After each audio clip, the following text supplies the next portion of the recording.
Hello guys, nandito na ako ngayon sa amin at kakauwi ko lang, alas 5 na.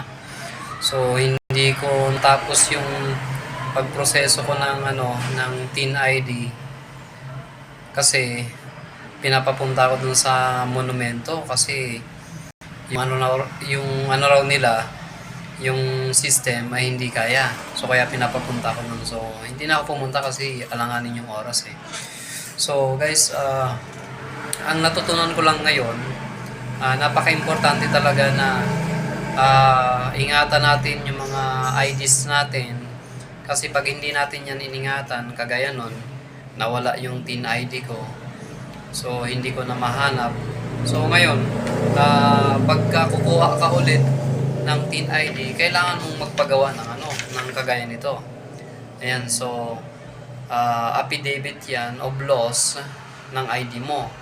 So magkano rin ito? 200 or 300 kasi notarize mo yan sa mga nagnonotaryo. So TIN ID lang yung kailangan, pero yun, napagsos pa tayo. At ganon din, mahaba yung pila. So maliban doon sa pinilahan ko kanina sa Quezon Ave, pagpunta ko dito sa Fairview, ang haba din. So abala, sayang yung oras. Yan, so guys, yun yung natutunan ko sa araw na ito sa paglakad ko ng TIN ID.